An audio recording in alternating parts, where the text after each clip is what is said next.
रायगड महाराष्ट्रासह देश विदेशातील ताज्या बातम्या पाहण्यासाठी मॅक्स इंडिया लाईव्ह चॅनलला सबस्क्राईब करा आणि बेल आयकॉन दाबायला विसरू नका.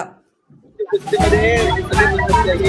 राहते नेमकं काय या यंत्रणेच्या माध्यमातून लोकांपर्यंत पोहोचते?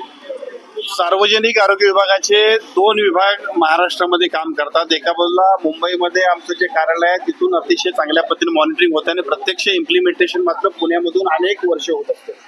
या पुणे शहरामध्ये वेगवेगळ्या ठिकाणी असणारी सगळी कार्यालय एकत्रित अशा पद्धतीने व्हावीत आणि कामकाजाला गतिमानता आणि प्रशासकीय जे काही एकूण सगळं काम चाललंय ते अजून चांगल्या पद्धतीने व्हावं या उद्देशानं या ठिकाणी नवीन अद्ययावत आणि प्रशस्त अशा पद्धतीच्या 10 मजली इमारतीचा पायाभरणी शुभारंभ या ठिकाणी भूमिपूजन आपण केलं.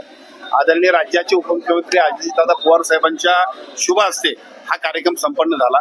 सार्वजनिक आरोग्य विभागाच्या वतीनं अत्यंत चांगल्या पद्धतीनं लोकांच्यासाठी जे काही निर्णय घेतले जातात त्या सगळ्या निर्णयांची प्रत्यक्ष अंमलबजावणी करणं आणि राज्य शासनाच्या आरोग्य विभागाचं काम अधिक गतिमान करण्यासाठी या इमारतीच्या भूमिपूजनाच्या निमित्तानं आम्ही करत असलेल्या कामाला अजून गती मिळणार. सर, त्याचबरोबर देण्याचा प्रश्न आहे. 4 समित्यांचे अहवाल आहेत, पण अजूनही ठोस कारवाई नाही. फक्त त्यांच्यावर गुन्हा दाखल करण्यात आलेला आहे आणि तुम्ही समाधानी आहात का या कारवाईवर? पण अजूनही त्यांच्यावर कोणतीही कारवाई झालेली नाही. मंगेशकर हॉस्पिटलच्या एकूण झालेल्या घटनाक्रमानंतर ज्या पद्धतीनं राज्य शासनाच्या वतीने एका बाजूला सार्वजनिक आरोग्य विभाग, दुसऱ्या बाजूला वैद्यकीय शिक्षण विभाग, तिसऱ्या बाजूला ट्रस्ट ऍक्ट खाली विधी व न्याय विभाग या सगळ्यांच्या वतीनं ज्या काही सूचना सुधारणा दिलेल्या आहेत त्यामध्ये पहिल्या टप्प्यामध्ये गैरसमजांवर कारवाई, डॉक्टरांच्यावर संबंधित मेडिकल निग्लिजन्सीच्या विषयावरती कारवाई झालेली आहे. त्या हॉस्पिटलला दंड ठोठावलेला आहे. त्या निमित्तानं राज्यातल्या सगळ्याच आरोग्य विभागाच्या सगळ्या हॉस्पिटल्समध्ये मग ती प्रायव्हेट असतील, ट्रस्ट ऍक्टच्या नोंदीचे असतील किंवा शासकीय असतील त्या सगळ्यांच्या मध्ये अशा पद्धतीनं कुठल्याही पेशंटला नाकारता येणार नाही आणि अशा पद्धतीच्या घटना घडल्या तर काय करावं याची सुद्धा पॉलिसी बनलेली आहे. खरं तर ही घटना दुर्दैवी आहे, परंतु त्या दुर्दैवी घटनेतनं महाराष्ट्रामधले एकूणच रुग्णांचे हक्क हा जो विषय आहे राईट ऑफ पेशंट ज्याला म्हणतो त्या सगळ्याच्यासाठी अत्यंत चांगल्या पद्धतीची पॉलिसी बनते. त्याचा फायदा राज्यातल्या नागरिकांना होतो. काय नरेश असं म्हणाले की जे नागरिक ते कधी विमानात बसले नव्हते, ते देखील विमानात बसले. मुख्यमंत्री उपमुख्यमंत्री एकनाथ शिंदे यांच्या वतीने त्यांना विमानावर प्रवास करतात.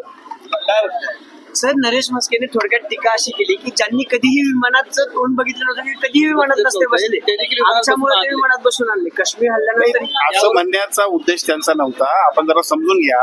खरं तर अशा अत्यंत अडचणीच्या आणि ज्या प्रसंगांमध्ये राज्यातले नागरिक की जे पलीकडे जाऊन त्या पर्यटनाला गेल्यानंतर दुर्दैवी घटनेला सामोरे गेले होते त्यांना आधार देण्यासाठी आदरणीय एकनाथजी शिंदे साहेब गेले होते. सातत्यानं अशा सगळ्या आपत्कालीन परिस्थितीमध्ये नेहमी पुढे असणारं व्यक्तिमत्व म्हणून महाराष्ट्र ज्यांना ओळखतो ते म्हणजे आदरणीय एकनाथजी शिंदे साहेब. ते त्यामुळं या सगळ्या गोष्टींकडे आपण सकारात्मक पद्धतीने बघूया. माफी मागावी अशा प्रकारची मागणी जी आहे ती केली जाते. त्यांच्या विधानामुळे रोज जो आहे तो अनेकांमध्ये आलेला पाहायला मिळतो. मुळात त्यांना म्हणण्याचा उद्देश जो आहे तो एवढाच आहे की एकनाथजी शिंदे साहेबांच्या माध्यमातून ज्या पद्धतीने तिथं लोकांना जे आधार देण्याचं काम होतं ते अतिशय चांगल्या पद्धतीने केलं. सर, महाराष्ट्रातून आता पर्यटक किती आहेत हे आकडेवारी जरी सरकारनं समोर आणली असतील तर मुख्यमंत्र्यांचा आणि उपमुख्यमंत्र्यांची आकडेवारी म्हणजे मुख्यमंत्र्यांनी 500 सांगितले, उपमुख्यमंत्री 530 म्हणतात. महायुतीने ठरवलंय का की आकडेवारीचा गोळ करून काही? कारण आकडेवारीच समोर येत नाही. मला असं वाटतं की प्रत्येक गोष्टीकडे आपण अशा पद्धतीने बघणं बरोबर नाही.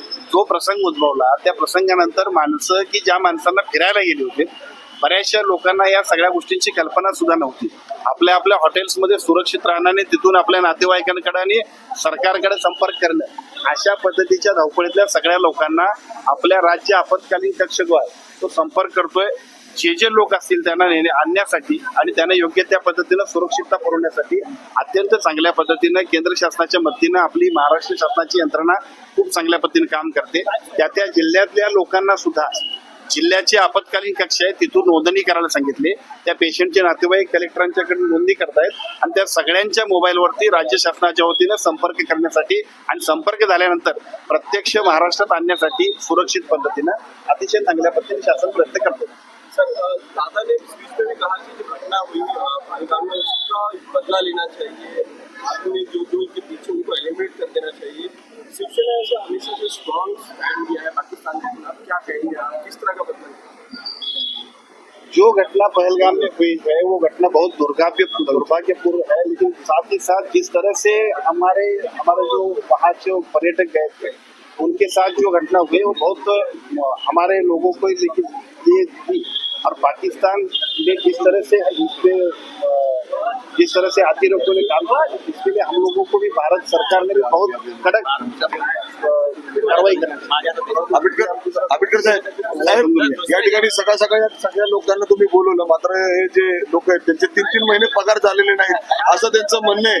ती राष्ट्रीय आरोग्य अभियानाचे जे मुलं इथं आले त्यांचं म्हणणं की 3-3 महिने पगार नाही. नॅशनल हेल्थ मिशन कडे सातत्यानं राज्यातल्या या गेले 2-3 महिने झाले. खरं तर असं होत नाही, परंतु यावर्षी मात्र 2-3 महिने झाले बजेट आलेलं नाही. खरं आहे, आपले सेक्रेटरी तिथं बसून आहेत. आज सुद्धा मुंबईमध्ये दिल्लीमध्ये सेक्रेटरी आपले बसून आहेत.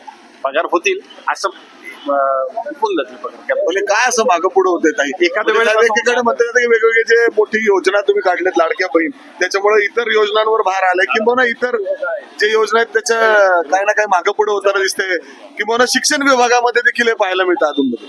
नॅशनल हेल्थ मिशनच्या एकूण सगळेच फंड्स जे आहेत ते फंड्स मिळायला यावर्षी थोडा उशीर झालाय. खरं तर 31 मार्चला हे सगळे फंड्स यायला पाहिजे होते, परंतु त्याला उशीर झालाय. पण पुढच्या आठवड्या 15 मध्ये हे सगळे फंड्स फायनान्शियल प्रॉब्लेम निघून जातील. चला, थँक्यू. सर लोकांनी बोगस दिव्यांग प्रमाणपत्र घेऊन जागा लागल्या स्पर्धा परीक्षेच्या, त्याच्या संदर्भात आपण काही ठोस पावलं उचलणार आहोत? ते बोगस दिव्यांग प्रमाणपत्राबद्दल यापूर्वी एका प्रशासकीय अधिकाऱ्यांनी केलेल्या चुकीनंतर प्रत्यक्ष अशा पद्धतीची कुठली चूक होणे यासाठी आपण राज्य शासनाच्या वतीनं सूचना दिल्यात. ज्या तक्रारी प्राप्त झाल्या त्या तक्रारीप्रमाणे सगळीकडे कारवाई सुरू आहे आणि मला असं वाटतं की अशा पद्धतीची कुठलीही जर तक्रार आली तर त्याच्यावरती अतिशय गंभीरपणानं सरकार दखल घेईल. चला, थँक्यू.